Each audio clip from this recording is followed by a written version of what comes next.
Discover real stories of hope, healing, and redemption. Join us on a journey to overcome the odds and bring hope to the world, one story at a time. Every story has the power to inspire, restore, and uplift others. From personal struggles to triumphs, these journeys show how hope can transform lives. These aren't just stories. They're testimonies of resilience and the power of a fresh start. Welcome to the Repurposed Podcast.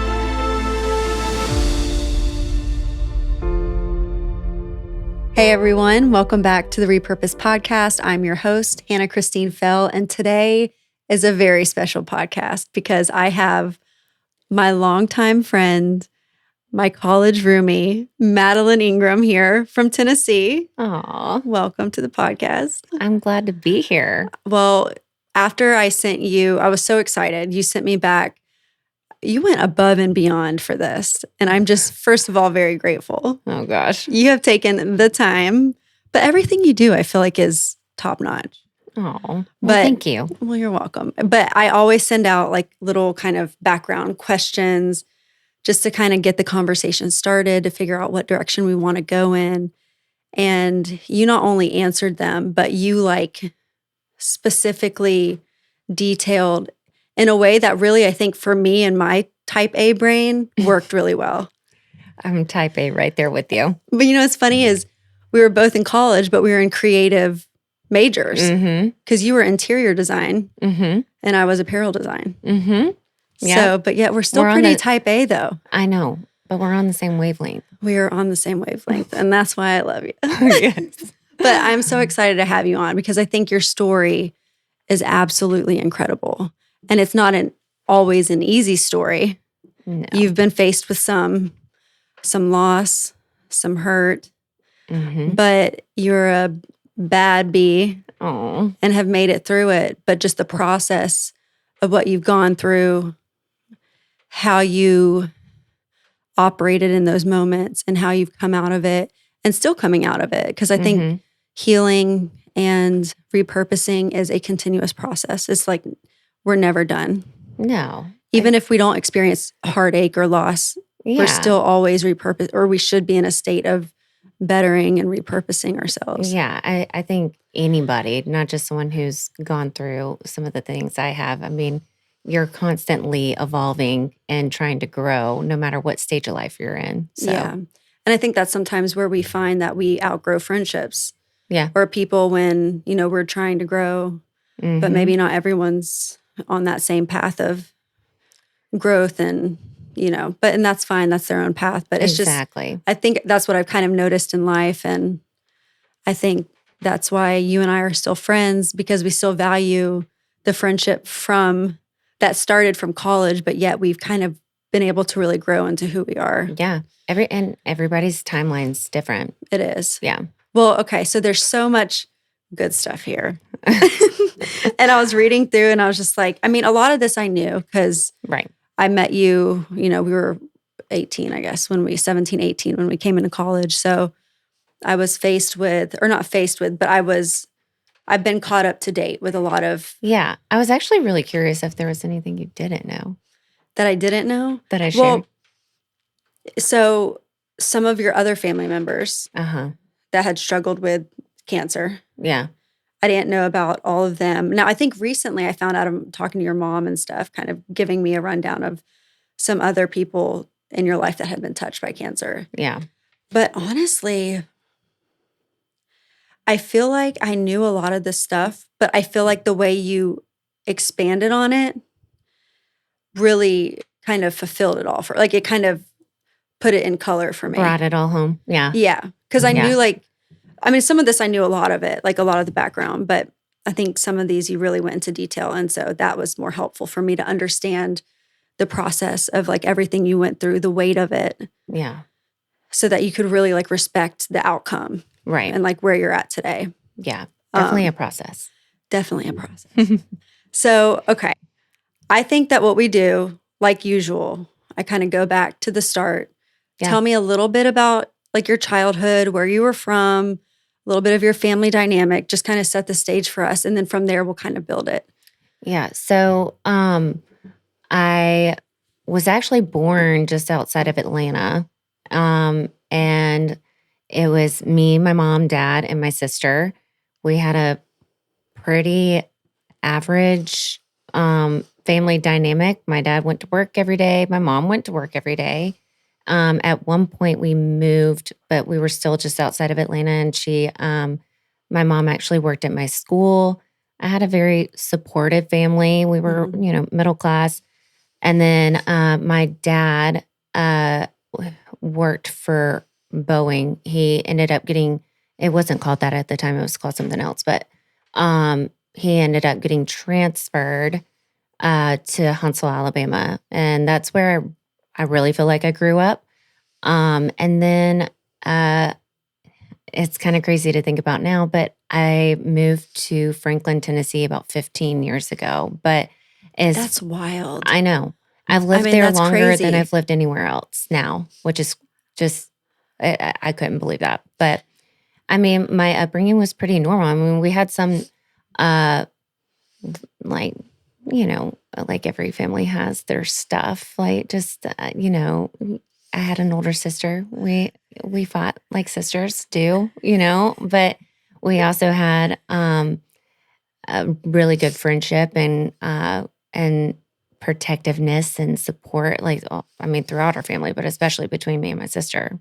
And she was your older sister. Mm-hmm. And y'all were pretty feisty though. Like from the stories I hear, yeah. I feel like y'all were a little, what would be the word? Like feisty's just good. Fiery. Yeah. We both always had a little fire in us. And that was so hard for my mom. So my dad came from a family of 4 siblings. He was the only boy, had 3 sisters, bless him. And he had 2 girls. And then 2 daughters.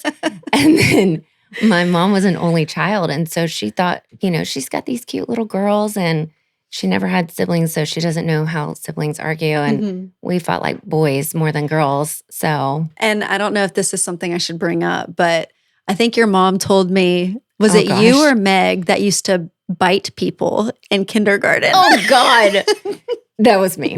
That was you. So we had a biter on our hands. Yeah. Okay. Oh, but my gosh. Is it safe to say we've moved past that stage? Yeah, I guess so. The physical biting. We might need to like bite back here and there emotionally or responsively. But I got my karma because my daughter, she went through that phase. I do feel like Ellie is a beautiful representation of maybe a little of that spunk from your childhood. There's no doubt. No doubt. Okay.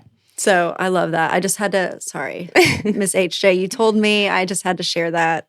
There we go. Mom's spilling all my tea. Oh, I know, all the tea, but it's okay. That's why we love her. You're a safe space, though. This is we're all a safe space. Whoever's watching.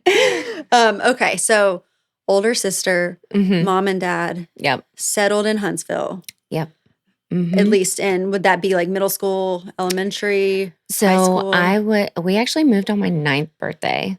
Okay. So from Georgia. So that was a interesting birthday. My birthday's in the summer. So we basically took pizza and ice cream to the neighborhood pool and, convinced kids to come. Be your friends. Yeah. Aw. Oh, because you had not made friends yet. No. This was in your new neighborhood. Oh, yeah. Like literally the Aw. week. I know it was funny, but it was a good icebreaker, I guess. Yeah, that's awesome. Okay, cool. Yeah. So, okay, pizza party, ice cream. So then you grew up in Huntsville, like a good portion of your childhood into young, like teenage. Until I graduated high school. So I guess that wasn't, some people might consider that young adulthood, but that would be like more teenage years. So when you graduated high school, did you know you wanted to go into interior design? No, not at all. I was bouncing all over the place. At one point in high school, I wanted to be a veterinarian. Okay. And then I actually went to Alabama for journalism at first. Okay. Oh, okay. Like sports journalism or just or is that, I feel like I've heard like that. Blogging journalism is what I had You in were mind. ahead of your time. And then I realized I don't even really like reading. What am I doing? Well, good thing you made that discovery before we got too deep into it. I was all over the place. But you were also, so that was kind of an interest that you had, but you were into sports too in high school, right? I think you said you did basketball. You actually Mhm. shifted schools to play basketball. Yeah. Yeah, and I think the whole journalism came from like I worked in on the yearbook whenever I was in high school. But yeah, I did sports too. Soccer and basketball being the main ones, and then basketball was like my main focus. And we came from a family of athletes especially on my dad's side. I mean, my mom was an only child, but she was an athlete too. And then my sister was a cheerleader, so it was just kind of ingrained in us Yeah. to be athletes. Yeah. Yeah. But I loved basketball. Oh, I took it serious. you did. Yeah. Now, okay. How long did you play basketball? I mean, from the time I was 8 until my junior year of high school. Okay. And that's when you shifted back to, I think I read in some of the notes. This was a little bit that I did not know Oh, about really? you, like pre-college. I knew you Yeah. played basketball, Yeah. but that you ended up shifting back to was it your original high school where you Yeah. kind of ended up giving up basketball to be Yeah. closer to family and Yeah. So I moved friends? schools just to hopefully get some more exposure when it came to playing basketball. And my sister had just gone off to college not long before. I think she was going into her sophomore year when I was going into my junior year. And so I was maybe 2 months in when we found out she had her first brain tumor. Okay. And they, had the surgery. She was going through treatment. My mom was having to travel to Birmingham. Mm. She was still in Tuscaloosa cheering and going to school and meeting my mom in Birmingham for treatment. And then Wow. I know, and then going to practice and doing her homework. So Again, like fiery. Y'all were like small but mighty. yeah, I mean, she was how tall? not even 5 foot. She Not was even 5 4'11". foot. Yeah, she was a beast. Mm-hmm. Yeah. Yeah. She had grown men scared of her. I think sure. my brother was probably one. He's told me that. Yeah.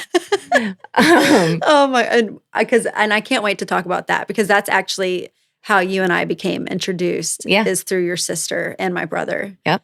Mhm. So the shift back from like basketball back to like making that change was due to your sister's initial introduction to Yeah. I the mean, brain cancer. yeah. So, I mean, just the weight of it and like the impact it was having on our family dynamic. Mm-hmm. My dad was working still. He traveled quite a bit, and then my mom was trying to be a caregiver from a distance. Yeah. And I was taking on a lot more responsibility at home than I ever had to kind of allow my mom to be the caretaker for my Yeah. sister and show up for her in a time she really needed it. So things just changed, and it was almost too much change. Right. So I changed schools, and then this event happened, and I got to where I was like, okay, I need to be back with the people that I grew up with. Familiar faces. Yeah. So I switched back. And I mean, I do think, for my ultimate story that it ended up being a good thing. But during the time, it gave me a lot of free time that I did not need. Yeah. Yeah. Idle hands. Yeah, exactly. Well, now with your sister, with all that starting with your sister, if we were to rewind, that was not your first introduction to a family member getting a Right. diagnosis of cancer. I think you said that your aunt had passed away in 2003 from, is it the same? Yeah. The same So, type? yeah, it was kind of wild. She actually passed away on my sister's birthday that year Gosh. from the same type of cancer that is a very rare one that my sister would later pass away from. Yeah. But yeah, so it was my Aunt Lynn that at first was like a big occurrence with. And then a few years later, it was my dad having his first cancers. Now with your Aunt Lynn, being that you were pretty young, so you were what, maybe think it was like 12, 13, something like that. Yeah. How was that? Were you close to her? Oh, yeah. That side of the family was all really close. That's where all the cousins were. We did family Christmases, very, very tight knit. Yeah. So how did that impact? Because I mean, so we'll kind of just go ahead and start getting into it because it started hitting you. This concept of loss started hitting you kind of at a younger age. Oh, yeah. Like you kind of started experiencing some loss way sooner than a lot like most people do.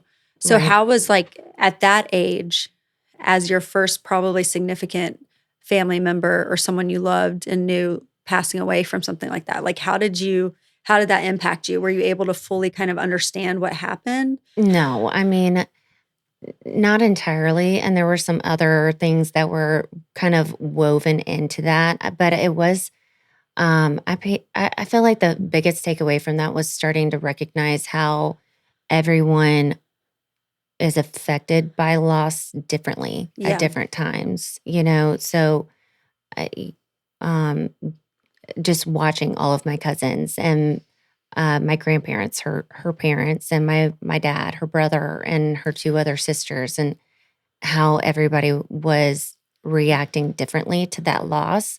That was my first time being exposed to how people grieve differently. Yeah. Now do you see like fast forward hindsight 2020 knowing Right. what you would eventually go through? hmm Did you see any responses that you kind of connected with that you felt like you also, when you went through your loss, like, did you experience any of those same grieving techniques or responses? Or do you feel like you went, that's the crazy thing about grief. Sometimes it's just, there's no playbook for it. Do you Right. feel like you kind of took your own path or were you able to get any type of support through maybe some of them who had lost a family member, like a parent? No, my a lot of my cousins they dealt with it kind of in an unhealthy way. I Yeah. mean, we all deal with grief in an unhealthy way at some point, but it kind of went a different direction for them.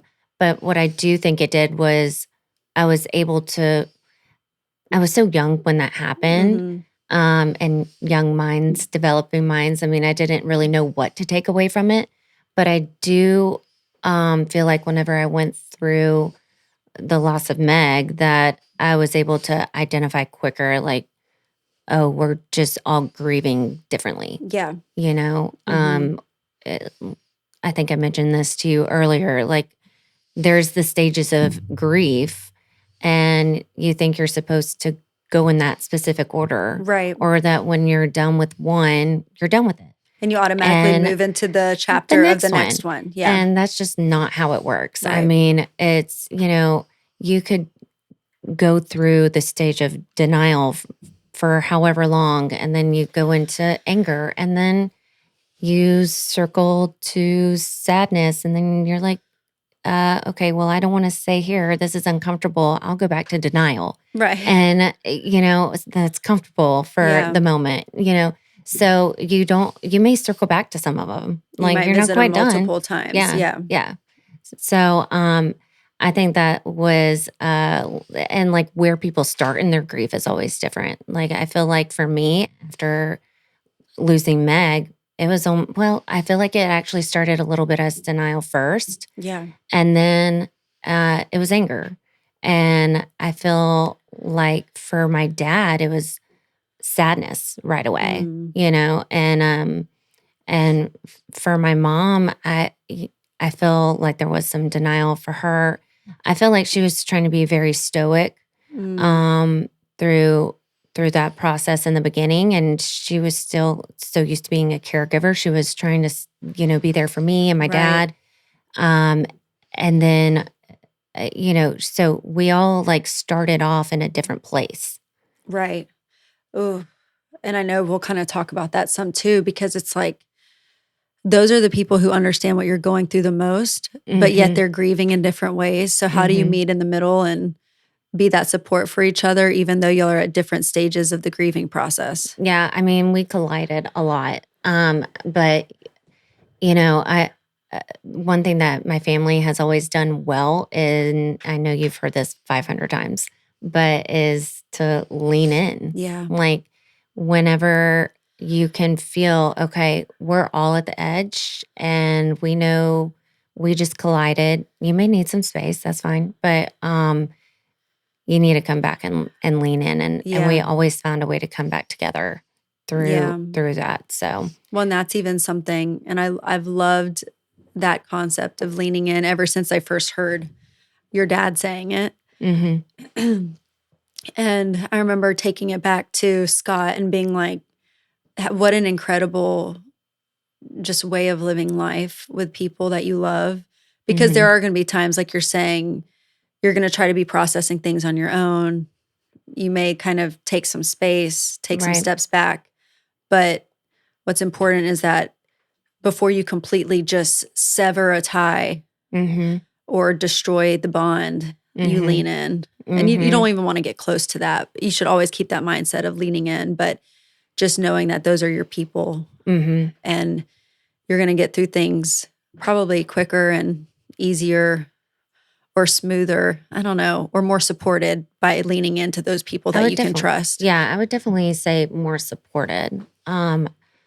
I honestly don't know how I would have made it out on the other side without the support that I had Yeah. through the process, especially my parents. Yeah. So, Well, tell me, okay, you said before we get you into college, you were saying like your junior, senior year was when your mom was really having to kind of go help Meg mhm. during treatments in Tuscaloosa.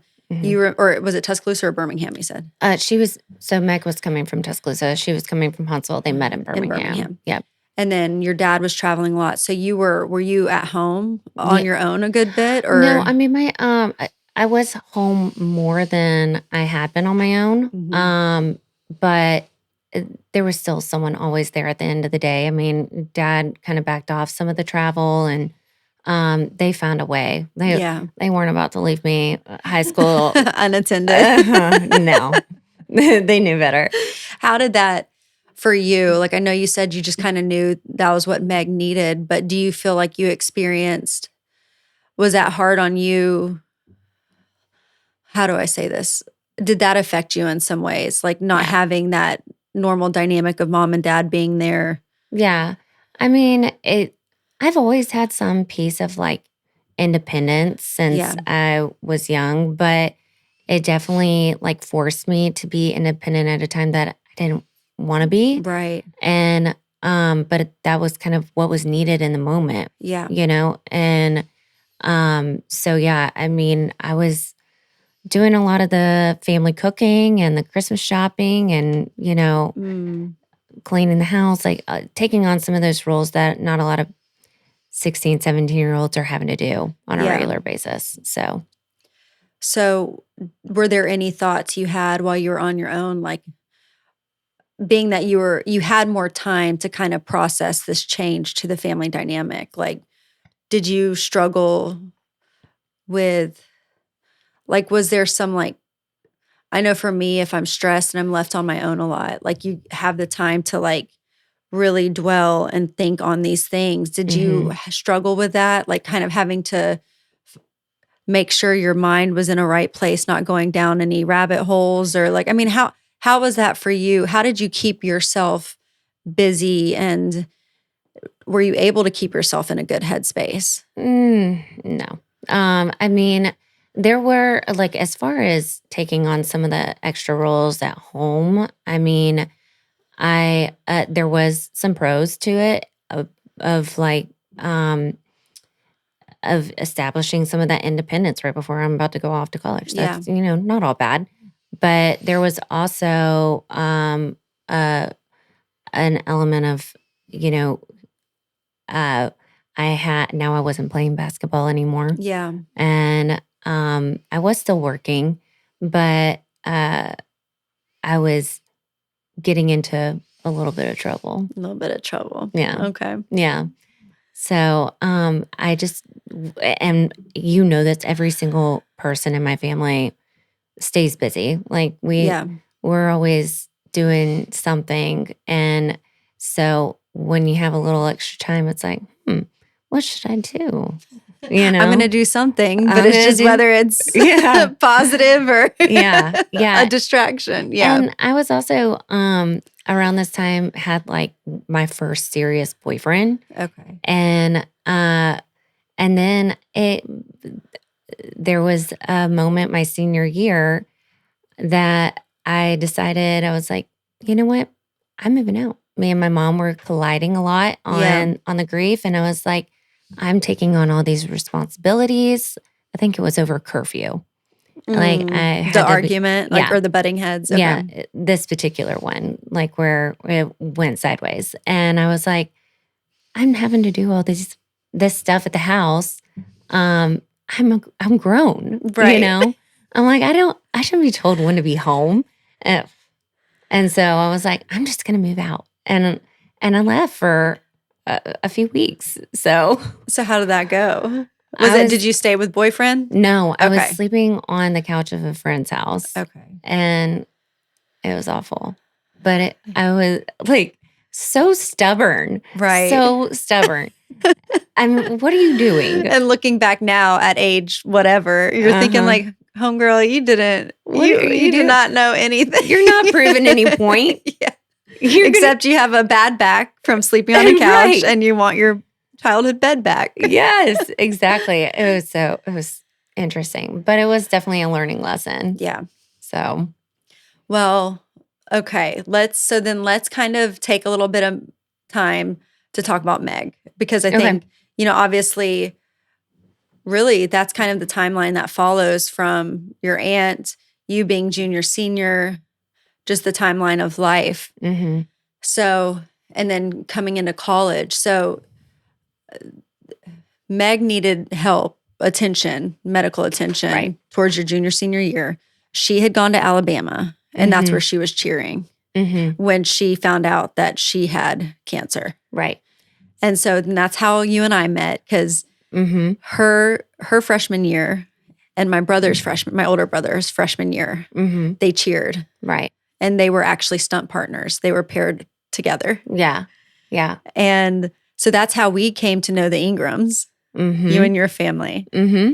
And I just remember watching, like, the thing about Meg was we would watch them, and she was so good for Aaron, because Aaron was more, I wouldn't say timid. Like, Aaron had his personality and his humor and stuff, but I think that was an area that he wasn't super confident in. Like, I mean, he was killer at tumbling. He did gymnastics growing up, Mm-hmm. but the cheerleading was still something that was kind of an unfamiliar realm for him. But Meg would get him in there, and she's like, you do this. Like, she was very good at, like, directing him Yeah. and Let's get teaching this him, done. because she had more experience in that realm. But Right. although she was tiny, I mean, that girl could stand up for herself. Tiny but mighty. So I remember watching her from the sidelines, be like, ooh, Mm-hmm. Aaron better step up, Mhm. step it up. So, okay, how long was she in school when they started noticing? And I think it was a sudden thing, right? I think she started getting really Yeah. bad headaches. Yeah. How long was she in school when that started? So she had gone through her freshman year. She was going into her sophomore year. Okay. And it was like 2 months in, we found out about the first tumor. Okay. So 2 months into sophomore? Yes. Okay. Mm-hmm. Yeah, because I thought I remembered it being their second year. Okay. Yeah. And so it was like 2 months in. And then the following June, she got scans. So the first tumors they were able to take out. Yeah. And they did chemo. And then they checked it about a year later, and that one was gone, but there was a new one that was inoperable. And it was maybe 8 months later, she passed away. 3 months before I graduated high school. Wow. Yeah. And if I remember correctly, though, she actually outlived the time frame the doctors gave her, right? By like some months. Yeah. Yeah. Big time. Yeah. And we didn't want to like keep her in that box. You know, she didn't want to stay in that box either. It was something that we really tried not to dwell on. well, or even have the doctors discuss with us until they really had to. So, did y'all have an idea that that was going to be the final outcome at that point? Like when they found out it came back, Yeah. or even the first time that when they removed it, did y'all kind of know that most likely long term? I think my parents understood it. I was still young Right. and thought that there was no such thing as this, like we were Yeah. invincible, Right. Modern medicine. Yeah. Yeah. And but then it didn't take long. It was a few months later you could tell her body was Declining. Yeah. deteriorating. I mean, I remember she had a wheelchair at one point, she had a walker at one point. She wanted to go to the mall and I would basically escort her, walk Yeah. her through the mall. And you could tell. Yeah. So And I remember, so she passed away your senior year, you said, and that was was it in the winter, kind of like early in the year, or was it spring? it was February 1st. Yes, February 2008. 1st. And then you and I started school in August. Right. So just months, what is that, 6 months? A little less later Yeah.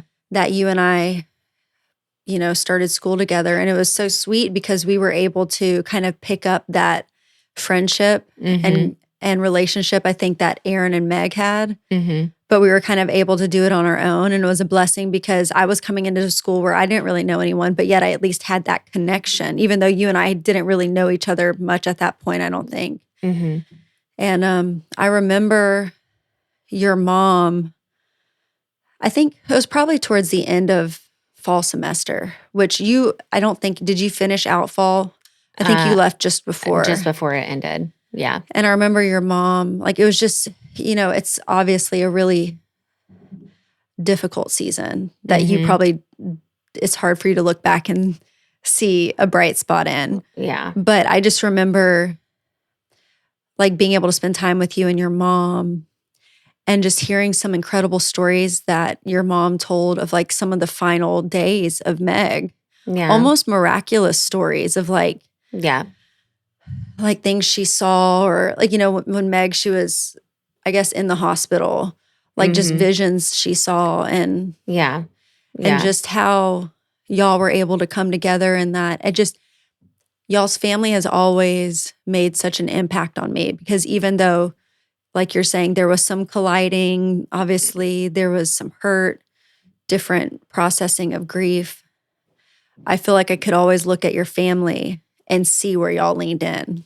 Well, and the thing with leaning in, it doesn't always come down to it obviously comes down to your relationships, but it also comes down to leaning into your values, leaning into your faith. So not just the relationships with your friends and family, but your relationship with God and who you are, what your values are. Yeah. So, that definitely happened. But there was while there was, I never saw a lot of that. A lot of what?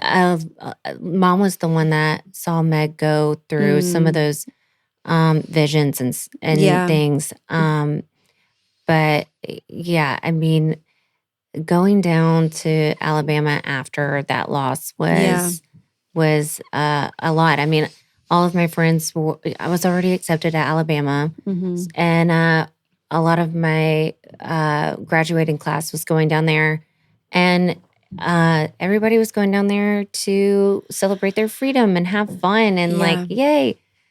And that's not what it was for me. I was, in those situations with everybody, but for me, it was a much darker place because I don't think a lot of people know that it was also really public. Yeah.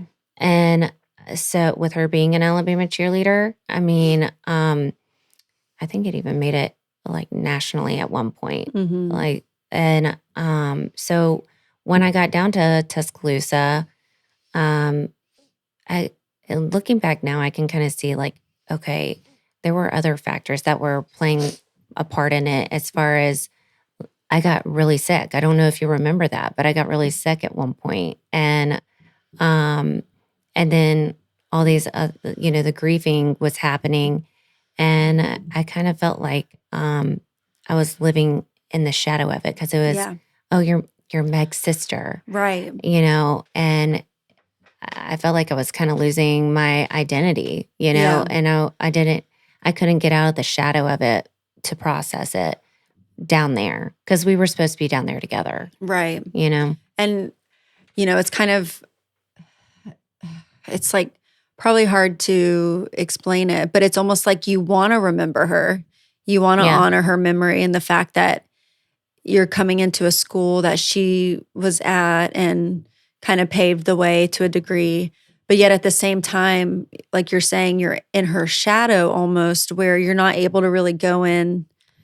well, I think whenever you go through major life events, you have major shifts. Yeah. So I just recognized that I was having a shift in my life. Like we were going down there and we were going to be together down there. Yeah. Well, this major shift happens and it was redirecting me. Right. And it was uncomfortable, but it was necessary. And it was the work God was doing on me from a very early stage where it was Right. like, okay, this isn't for you anymore. You do have to, and at the time with what I was dealing with mentally from the grief, I needed that redirection. I needed to find what defined me. Mm. And that was kind of the starting point of it. Yeah. Well, and I'm grateful that I got to spend several months with you though, because although I know it was challenging for you, you still showed up as a friend. I feel like that's when we really started bonding. I always tell you, like how I remember you would always get like fried okra, mac and cheese, corn, and like mashed So potatoes or healthy. something. And I remember looking So at you one day and I healthy. was like, Madalyn, those are like all starches. But you were always so tiny and cute. And, I'm thinking like, you want some greens in there? I But don't like, know how I used to eat like that. That's so crazy. but so even though it's neat to see, because like you said, God was almost calling you to a different path at that point, Yeah. but he still allowed you to come to Alabama and make some friendships. Yeah. For me, your friendship was valuable. Yeah. And long lasting Yeah. friendships because yes, you were part of well, that. and then you had Kristen before But school, me and but Kristen's relationship developed through the guy I was seeing in high school, early college, and the loss of Meg. Like, I knew she was a lifer yeah, through that experience. right. And same with you coming down there. I would have never gotten the chance to know that you're a lifer friend, Yeah. Well, and even though you were there just for a short time, it's just such a blessing to have you there. And I remember I could feel the vacancy of you being gone when you did leave. But it was just because you were such a sweet roomie. Oh, And we had so so much fun. we did have fun. And but so, and not to dwell on it too, but okay, so Alabama was where Meg started. She was also in the same dorms, right? Or in the same style of dorms. Mhm. So not only were you going to the same college, Yeah. you were also stepping into similar dorms where you probably stayed with her when Yeah. you would visit her. So it was just Couldn't overall escape just it. kind of this Yeah. like twilight zone of like feeling like she was there, but then also recognizing the magnitude of that loss. Mm-hmm. So and then also separated from my parents, and Right. I don't know if it was 2008, so like the recession was happening, yeah, and gas was astronomical, yeah, and I was a broke college kid, so I couldn't just drive home for the weekend, Right. you know. right. So yeah, I was just kind of stuck in this like thing that I couldn't escape. Yeah. And I did need to escape it a little bit, Yeah. you know? But you I made needed the some relief. The pressure Yeah. was so heavy. and you needed kind of a place of like a fresh start Yeah. Well, and- because you're entering into this chapter of life where you are trying to find yourself, but it's also kind of compartmentalizing you and almost kind of holding you back from finding yourself because you're still grieving this loss. Yeah. in the footsteps of your sister. Well, and the thing, part of the scary part of the grief that I went through was, so Meg was incredibly talented. She was also highly intelligent. She was beautiful. Yeah. And and I was an insecure young teenager and started having feelings after she passed away of survivor's guilt. Yeah. Like, she had so much going for her. Why her? You Right. know? And that was a Mm. very dangerous place to be. So when I was feeling all the weight of that, it was kind of like, okay, I've got to find something that defines me. Right. You know? Right. I got to find my purpose. And it took years to understand. Yeah. You know, as far as everybody's timeline is different. Right. You know? So. Well, and what like I commend you for is that at some point you made that decision, you know what? It's time. I need to head home. I need to go back, regroup, and then Mhm. figure out what it is that I'm supposed to do. Right. Yeah. Who is Madalyn? Mm-hmm. Exactly. And so you went home. You went home kind of dealing with that survivor's guilt. Mm-hmm. And then you decided to move to Franklin. Mm-hmm. Is that where did you move straight to Franklin and where you started going to school for interior design? No. So when I moved home, I was there for about a year. Okay. And randomly I started taking some design classes at the community college there. Yeah. And then through our dental hygienist, we heard about Franklin. And we went up and visited, and I was like, this is it. This is it. Yeah. Hmm. I was like, I've got to be here. So I moved up there not knowing a soul. And Which that was maybe was a good like what do you think? Do you feel like that was a good thing? I do think it was a good thing. I think I needed to remove myself from some of the things that had been happening, some of the people that I was spending time with. And Mhm. I had a lot of great relationships that came from those experiences. But yeah, I think it was good for me to be able to be alone for a minute. Mhm. It wasn't always pretty.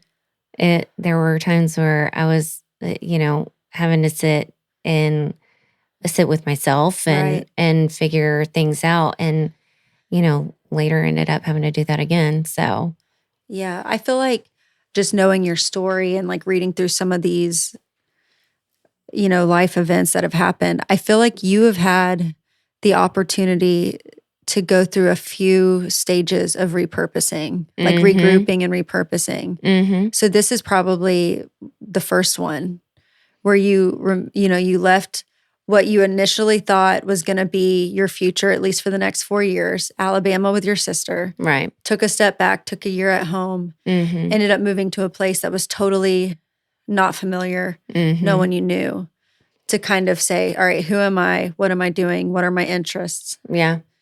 What is my purpose? Yeah.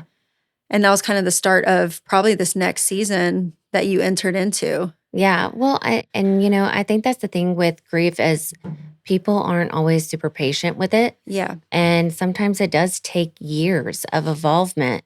It took years for me to understand the whole purpose around the loss of Meg. Right. And, I think the more you get comfortable being uncomfortable and you kind of face those demons, you face the grief and sit with it and take the time to do that, you start to learn, okay, you get better and better every time. Right. You get to a point where you can go, okay, I recognize this for what it is. And I can have compassion towards others when they're going through these things. So you can build solid relationships, there's a lot that you can learn from it. Right.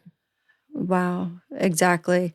So with that, kind of you going through the process of healing, learning, processing, what kind of walk me through your time in Franklin, like what that looked like? Because I know you had a significant relationship there. Mm-hmm. your father, you also went through some challenges with your dad. Mm-hmm. So kind of walk me through. Yeah. So, I mean, it wasn't long after I moved there, I met my ex-husband, and we were together for 12 years. Mm, And then married for almost 7. And then I guess it was 3 years ago now, my dad passed away. mm. Um, I cannot believe it's been 3 years. I know. That's wild. And from cancer too. Right. So it turns out it's a genetic condition called Lynch syndrome that predisposes you to certain types of cancers. And him and my sister found out that they had the gene after they had already been sick. And then shortly after he passed away, I found out that I have the gene as well. I finally got testing. I had kids at this point, so I was like, I feel like I need to know for them, even if they decide they don't want to find out if they Right. have it or not, we can at least identify like, okay, they have the family history on my side, and that gives them the opportunity to get the screenings they need. Okay. So I went ahead and tested positive for that. And then ended up going through a major surgery like a few months after that. And a week and a half later is when my ex-husband was like, hey, I'm not happy anymore. Wow. Yeah. And my son was 3, and my daughter wasn't even 2 yet. Wow. Yeah. So a lot of this was, and I know you've said this, it's almost like a back to back, one thing after another after another. Mm-hmm. And I know you were extremely close to your papa. So he kind of had a long running battle with cancer, right? I mean, that started, was it prior to college? Was to his me first going to college? Yeah. Oh, it started when I was a sophomore or freshman in high school. Yeah. So this was something that was maybe always even just a subtle thread, kind of. So when all of this came about in your adulthood, out of college, married, what were you thinking? Like, how did that hit you when you got the news again that he was dealing with cancer for what? I mean, how many times? This was something that he continuously. Yeah, it was like every couple of years. It was something was popping up again. So, I mean, honestly, there was a point I remember having this revelation for some reason. Like when we moved from our first house into the last house that we were in. Yeah. Where I was like, I was driving back for the last load at the old house, and Is this the house your mom's in now? no, so this is when I was married, and so we moved from our house in Spring Hill. We were moving to Franklin. This was our second house together, married, and I was heading back to the old house to get like one of the last loads, and a song came on, and I just sobbed over like my sister not being there, and I was like. And then it dawned on me. I'm like, I'm not allowing myself to enjoy the wins. This is a big day. This is a great thing that this is exciting. We're getting our second house in Franklin. We've wanted to be here for 2 years, and I'm not allowing myself to enjoy that. And so when it came to my dad passing away, it was one of those things looking back, you're like, okay, I mean, not to say that I didn't grieve. I definitely did. I was daddy's girl, Yeah. And there was a lot of sadness, and sadness is normal. That's okay. But I also started giving myself a lot more grace through that process. And I think it's maturity too. It took some time and experience to be like, okay, this is normal. We're going to be sad for a minute, and it's okay to be sad. Yeah. So. And I feel like that's a little bit of your mommy coming out too. I know, right? It is. You probably had learned a lot of lessons, even raising your children, that you were able to implement, as an adult, losing your own dad. Yeah. Just how you're having to teach your children how to process grief and or emotions and stuff and saying like, okay, I would definitely say the kids have been probably my biggest impact and like the yeah, repurposing of my life yeah, because it's, especially after the divorce, it started out as like, they deserve better than this. right, And even when I had a bad day, it wasn't just about the divorce itself. It's like my grieving process. right. When I had a really bad day, I'd be thinking they deserve better than that. Like Mm, they don't deserve a sad mom or like mm, a mom that's struggling or whatever it may be. And then it developed into no, we deserve this. Like yeah, we deserve better than this, and we're gonna go get it. right. Like, so there was a little bit of anger that drove that, which is funny because shortly after the divorce, I um dated someone, and for after the divorce, it was for probably the first time in my life that I've really had any major rejection, and then it was like rejection after rejection after rejection. So I dated someone shortly after the divorce, um and he was a really great guy, but he broke things off with me. So it was another You're rejection. like, I'm like, wait, what?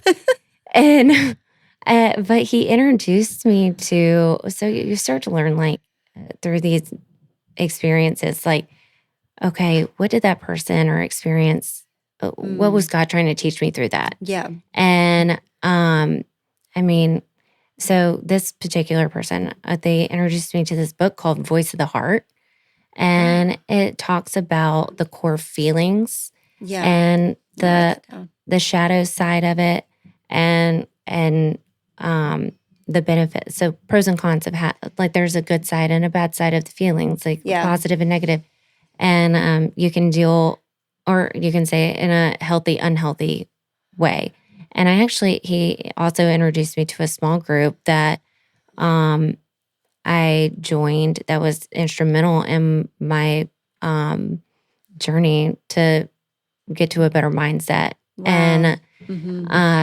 so yeah, like I said, you don't always, you're heartbroken. You're like, why is all this rejection happening? And then you're like, wait a second. Okay, I can understand. If you can stop and be like, okay, what did I learn from this experience or this Right. person? Um, what role did I play in things not working out? Mm-hmm. What's God trying to tell me through this? Right. And what's God's timing? I think that's where things started to change. Yeah. Do you feel like through whether it's, your divorce, through the loss of a sister, a parent, do you feel like you were able as time went on to navigate that grief in a little bit more of an, like, I feel like efficient sounds like a cold way to say it, but in more of a A healthier way. impactful, yeah, A healthier healthier. way. Yeah. Yeah. Yeah. Because I think, And did they look the same? Like the yeah, processes of your grief, like the step, did you process it the same way with Meg? Like maybe grief, then anger, or no, it was was it so different different. per each person? Yeah. It was so different. And through this particular circumstance, some of that work that I did with the small group and the book, I was able to like go back and recognize, okay, when I was going through that, my grief kind of manifested into a lot of fear. And fear is one of the core feelings. Yeah. And you can deal with it in a positive way or a negative way. Well, I was dealing with it in a negative way. My fear manifested into like a lot of anxiety that developed into this like control freak Mm, perfectionist that ended up being, because I had so little control over some of the right. circumstances that had happened. I was grasping at straws trying to control little things, and that's not enjoyable to be around. Mm, So I recognized that and started realizing through some of the work that I did on myself that I needed to release control yeah. and and I needed to start looking inward, Mm-hmm. and figuring out what is within my control, Right. and what's not, it's not, and if I Mm-hmm. try, I can tell you, I've tried to control situations so many times, or resist what God's telling me, which is another way of it. Right. It's like you can clearly hear God saying, like, that's not for you. Right. And you're like, I'm gonna do it anyway. I think we've all had those moments. But I want this now. Yeah. So you do it anyway. And guess what? It doesn't work out. Ever. Right. It never works Right. out. So, Mhm. and it's crazy. I don't know if I've told you this. I mean, so starting around, on and off since my sister passed away, I've been on anxiety medication. Yeah. And in the last 5 months, I haven't had to be on it. Yeah. And it wasn't by controlling things. It was by letting go of control. Yeah. Isn't that crazy? It's like, because we're so afraid of not having control or losing things, whatever it is that's causing us to like grasp on even tighter, we're willing to grab onto things that really aren't our best. Well, see, that's the thing. I think some people get control confused, like letting go of control confused, where they think that makes you become like impulsive or something. Uh-huh. And that's not the case. I mean, like I said, you have to think about what you truly do have control over, which is your values, your reactions, your decisions, your boundaries. Right. Those are things that you actually do have control over. What other people do, how people react or feel about a situation, that's out of your control. Yeah, I think you said in like the notes, let go and let them, and just leave it. Yeah, Or is that what it is? Let go, let them. The let go and let them era. Yeah. Yeah, because, and this is honestly the first time that I've shared this with anyone, was with, well, I think anyone other than my mom. In the course of all of the rejection, it wasn't just relationships. It wasn't just my husband or ex-husband. Yeah. And then, dating. It was, I was let go from a job for the Right. first time in 19 years of working. I was let go Wow. from a job, not once, but twice. 2 jobs. And I know that's a big deal for you because you are such a hard worker. Oh and my you gosh. identify a lot of, and I think that's like, your repurposing in Franklin Right. was, what is this career I'm wanting to do? Well, that was part of the path because, Right. and honestly, I needed it. I needed some of that humility Yeah. to be entered in. I needed some rejection. Yeah. And that was part of me being able to, because, again, it was a situation where like I was having a major life event and my priorities were changing very much. I have my kids 80% of the time now. Right. And so trying to navigate that unfamiliarity, which is kind of like a theme in the last 2 years, Yeah. which is a good thing. Yeah. Like going back to something familiar isn't always good for you. Right. Sometimes having something, if it hasn't been working, we'll stop going back to what's Right, familiar because it's right. not working. Right. So having something unfamiliar is kind of a good thing. But, I was having, another situation where like the course of my life was changing. Yeah. And it was one of those situations where I had to look at it and say, okay, no, I don't think I deserve to be left. No, I don't think I Right. deserve to be cheated on. I think I could have been better supported in my job going through a major life event. But what was my part in it? Right. And my mom did not like me saying that, especially after the divorce. And I'm like, no, I have always said, and I stand by it, there's always 2 in a situation. Yeah. So you have to be able, you don't have to be mean to yourself, Right. but it's good to have self-love, but also be objective enough Aware. and aware Self-awareness, enough to be like, okay, what was my role in that? Yeah. And the fact of the matter is that I wasn't showing up. I wasn't able to, I was physically showing up, but I wasn't showing up the way that I needed to. And then it ended up,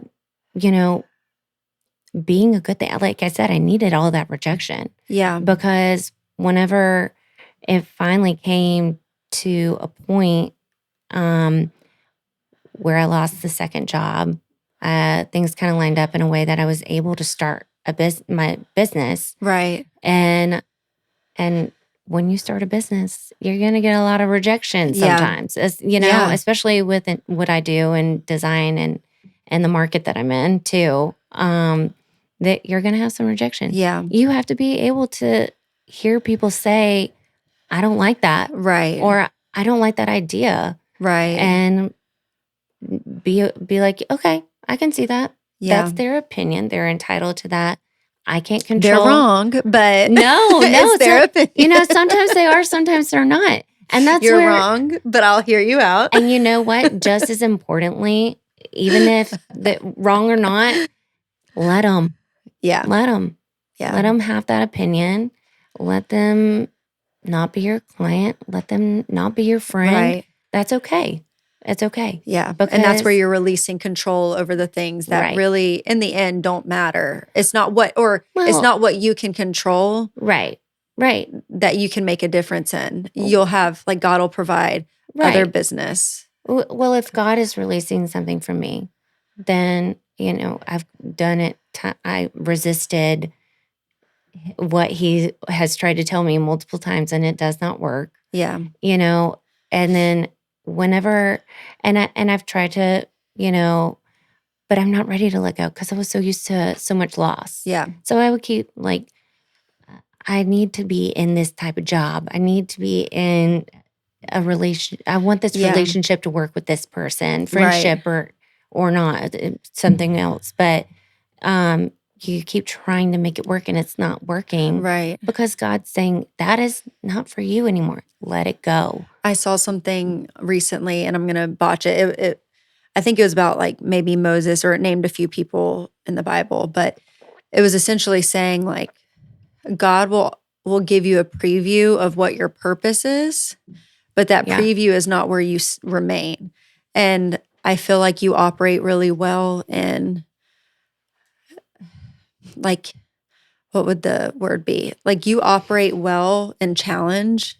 I do. Yeah, that's true. And each of these moments of, like, kind of rebirth, refiguring out who's Madalyn, has come from those moments of challenge, like the desert, the wilderness, but also you were in jobs that really was a preview of what you were going to be doing. Yeah. It's just, and you needed that preview to understand what you were good at, what you needed to do, but you were not meant to stay there. Yeah. And sometimes God puts that feeling on our heart, like, we start feeling unsettled. Like, we're kind of noticing that shift in life. It's time to leave. Yeah. It's time to leave, but we stay in it because it's what we know. We don't want to lose it.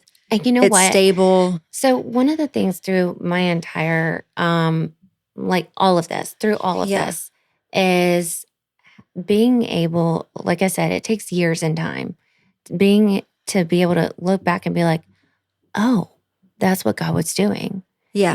Yeah. And people think I'm crazy for saying that, like, about my sister, because, oh my gosh, there's a bigger purpose than me. Of course, I would selfishly love for me to have my sister back. Right. But you've seen all of the lives she's impacted is still impacting through the scholarships today, Right. And then another one, with what you just talked about through my career. One of the first jobs that I had out of college, it was one of the hardest places I ever left. I knew it was time. I was itching because I wanted to, like, be involved in the process. Right. I was in sales. Like, I was helping people make all the selections, but I wasn't getting to see it come to fruition. Right. And that was killing me, So, but I loved the people that I worked with. I had no idea at the time how incredible the experience was. Right. And I tell people to this day, it's the best job I've ever had because of just the exposure and the to the product knowledge and the people and everything. Eh, when I started my business, Yeah. guess who was standing in my corner? That's amazing. Yeah. I mean, people who had, old coworkers, old bosses, old like product reps. I mean, and coworkers that had moved on into different roles. Yeah. Old professors from my college. I mean, and so it's just one of those things that yes, that all of those were the stepping stones, Right. and it's hard to see the forest for the trees, right? Yeah. When you're in the thick of it, it's hard to understand. You can't see the big picture, Right. and you can't see. That is why it's so important to trust God's timing Yeah. because you can't see. The rain is too thick. Like you can't see it yet, but it is there. There is a reason. There is a purpose. You just don't know it yet. Yeah. And you almost have to just like, don't try to see the outcome. Just take that next step. And don't try to force the outcome. Yeah. I did that so many times. Like, Yeah. And what I really needed to be focusing on was my healing and redefining my boundaries, my values, especially now as the last time I dated, I was 19. Right.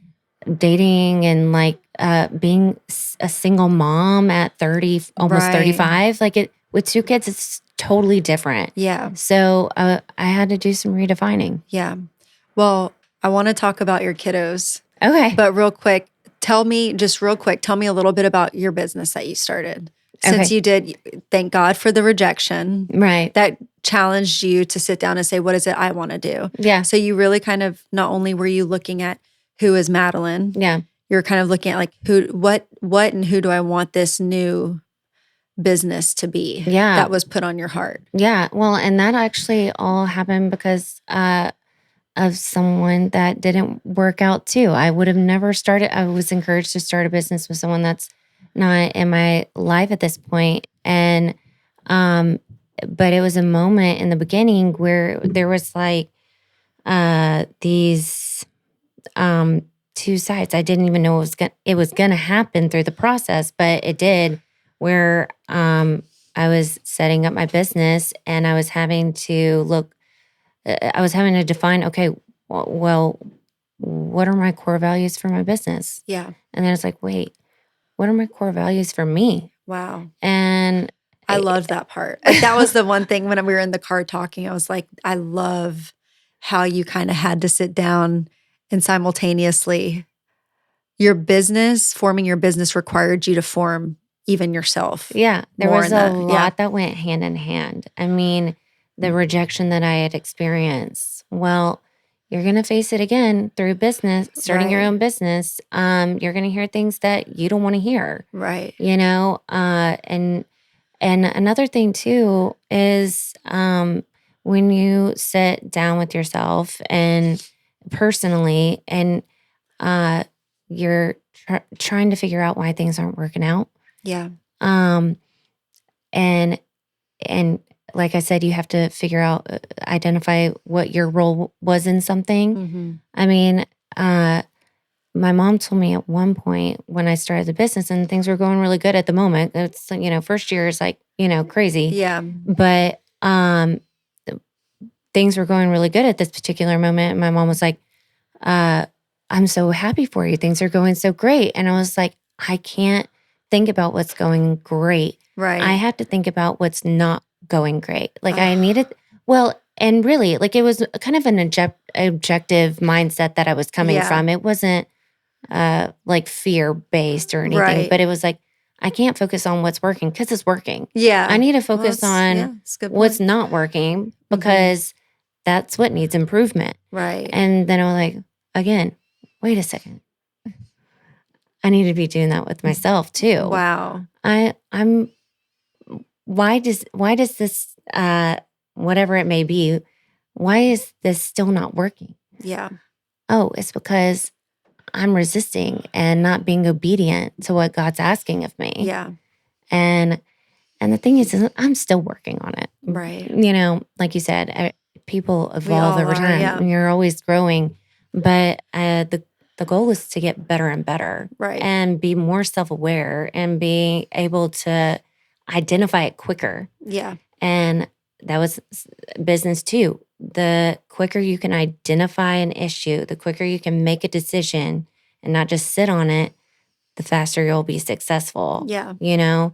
Well, the quicker you can identify your issue Right. in something, the quicker you'll get to where you want to be, the quicker you'll be more successful in your personal life Yeah. too, And someone can say, oh, that's a simple concept, but yet it is like, hard to execute for sure. well, it's hard to execute, but yet it's so brilliant also in this at the same time. Yeah. Like, But it's I just mean, I would groundbreaking. really say to people, like, have some patience with yourself. Yeah. Like I said, I don't have it all figured out yet. I mean, but Yeah. I think it's hard to break old habits, Yeah. and so my biggest weaknesses have been control, Yeah. because I felt like I was out of control, Right. and that was one of them, and so it takes time to break those things. So I think it's important for people to understand, Yeah. to have grace with yourself. Mm. And that was a big challenge for me too, is finding, this was a revelation, finding a different way to speak to myself. I wasn't speaking to myself kindly, Yeah. shortly after the divorce. And then I don't really know what triggered this. I actually feel like it was you. But if my friend came to me with something they had done that embarrassed them, or a mistake they made, or something that was causing them a lot of sadness, how would I speak to them? Mm. And so then I was like, I'm not speaking to myself very kindly. Yeah. And so to give yourself grace and patience and identify like what those, you still have to be objective Yeah. and be able to say, that I did have a role in this Yeah. not working out. Or, oh, yeah, I did it again, God. I'm sorry I didn't Yeah. listen. Now I know why that happened. I know exactly why that happened, So it just takes time and patience with Yeah. yourself. But What do you feel like is, like, if you could highlight one of the core values that you discovered about yourself, what would that be?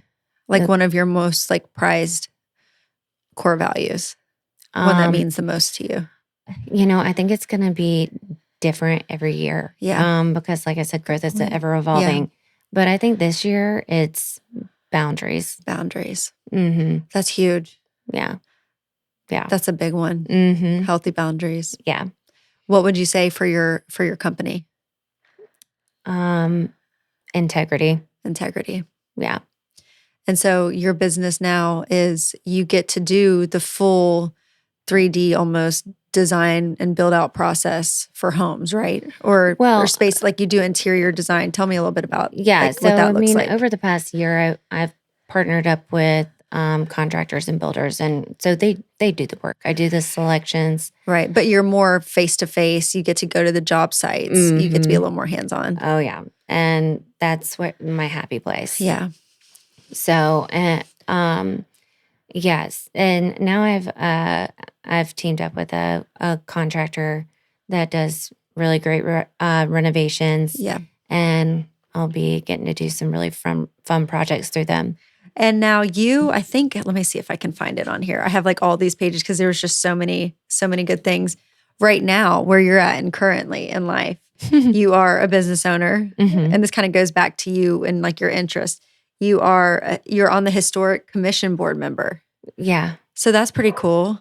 So is that how you met this person that you're working with, the contractor? No, I actually met them through a mutual friend. But that's another thing that I wouldn't have been able to do. It's something that I've wanted to do for a long time. And I actually speaking of rejection, interviewed with them while I was working for the last company I was with. Okay. And didn't get it. And then I started my business, and now I actually had the time to do it.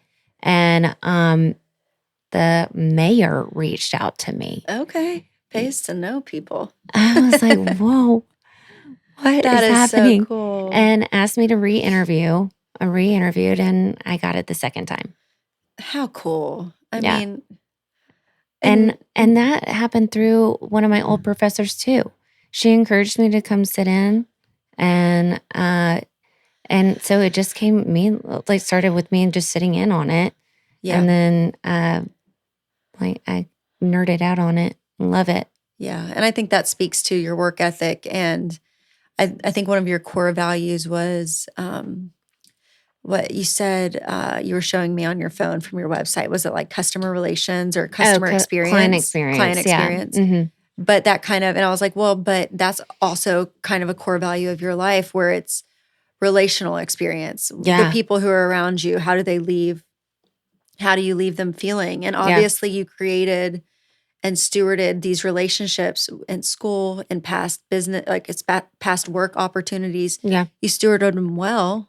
Yeah. Where they came in and supported you, the ones that you needed, the ones that God had, wanted to use for this new chapter of your life. And it just speaks a lot of how you treat and how you handle environments that you're in. Yeah. All of those relationships are really special to me. Yeah. Mm-hmm. And I just think that's neat to see them. I was talking to a friend today who went from one job to this new one, and she had taken so much time to really like build up these relationships. And she said, but you just never know when you leave if those relationships are going to stand, because a lot of times, it's money, it's performance based.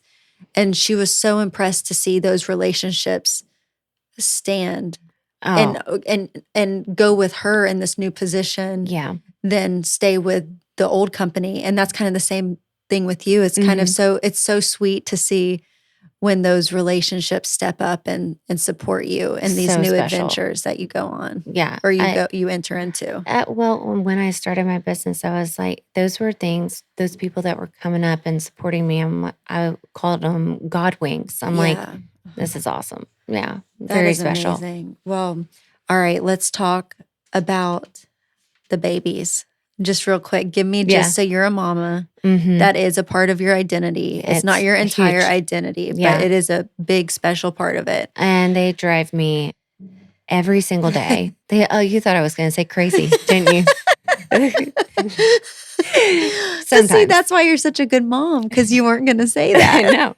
No, they motivate me every single day, and they're. I know I'm biased, but they are special kids. They are. They really are.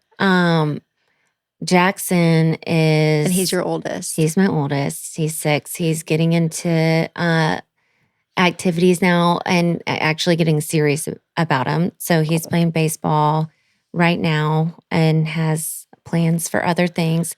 He has soul. He has such a deep, compassionate soul. Yeah. He's such a thoughtful kid. He naturally, with that kind of empathetic side to him, he loves music, and he's showing interest in singing and playing guitar. Yeah, it's cool. And then Ellie Bell is my the youngest. wild card. Oh, she keeps me on my toes. But she's a mama's girl too. That girl, she melts my heart. But she's a true loyalist where, Jackson, he's a friend to everybody. Yeah. Ellie, you gotta be in with Ellie. Yeah. You gotta be in with her. It doesn't always just happen, but she's a very strong-willed little girl. I have full faith that she's probably going to be a business owner or a CEO or attorney, something like that. I don't know. But she's in ballet, and I've seen these videos of her. It's so precious. But here's the thing. Ballet's too slow for her. She's over it. Yeah. She wants to get into cheer or dance. Okay. Mm-hmm. like hip hop. Yeah. And She has her preference. Yeah. hip-hop. so we live right next door to this restaurant by the house, and we can walk there. Yeah. And we go there all the time. We basically have a standing reservation every other Monday. So I take them in there, and Ellie likes to give us a little show next to the table. She'll dance for us. She puts it on, and the girl has rhythm. She's actually good. Were you like that growing up? No. Did you have that confidence? No, but my mom called me a flower child. I was that weirdo that would like sit by myself and like make the flower headbands and create my own songs in my head. So you had a little bit of like the music there, the creativity. Yeah. She just puts together like dance moves. She's got rhythm. Dance numbers. Uh-huh, Yeah. Yeah. We went to a new rooftop bar in Franklin the other day. It was the four of us, me, Jackson, Mom, and Ellie. And they had some great jams playing. And Ellie found a little corner. She was putting on a show for everybody. I love that. And they love it. People are Yeah. like clapping for them. Like, this girl, we need to get a camera on her. I mean, I know this sounds terrible. Like I've never been like a huge kid. And it's funny because I'm pregnant now. but you know, I know what you mean. like I was never that like, oh, all the kids are so cute. You know, I just never really was like that. I'm Not still every not like kid, that. not every kid does it for me. Yeah. But I will say, and I'm not just saying this because you're sitting here, but like I do get a kick out of Jackson and Ellie, but for different reasons. I get like Ellie makes me laugh. Jackson makes my little heart like burst. But you know what? He's getting funny too. Yeah. Well, and I've noticed some of the like you've like little pictures of him doing baseball or like little videos of them playing and stuff like that. I do feel like she's maybe even bringing out some of his like silly side. Yeah. And they fight like a married couple. It's so funny. But so when she's doing her little dance by the table at the restaurant by her house, she was doing it one day and she gets up because the song comes on, and I guess Jackson just knew. So she starts getting up, and Jackson goes, "Here we go." Here. I'm like, oh, good. I mean, it's so funny.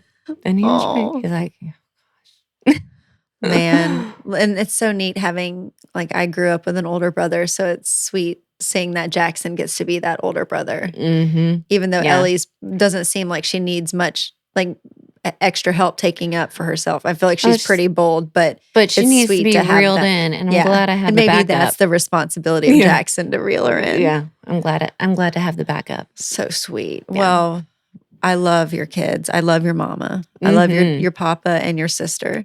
Thank you. What would you say, being that you went through many different stages of grief, many different types of grief, types of loss and rejection? What would be your biggest lesson to leave our listeners with? Just how to enter into and initiate that process of healing. I think that the biggest thing is to be patient with yourself. Yeah. And allow it to give you compassion towards others that are, because everybody has a story. Yeah. But instead of letting it harden you. Right. Yeah. That's a big deal. Yeah. A lot of people think that being strong means putting on a tough facade, when in actuality, it takes so much more strength to be vulnerable. Yeah. And it's okay to be vulnerable. But be patient with yourself, be kind with yourself. And I think that's really the main thing. It just takes time. Yeah.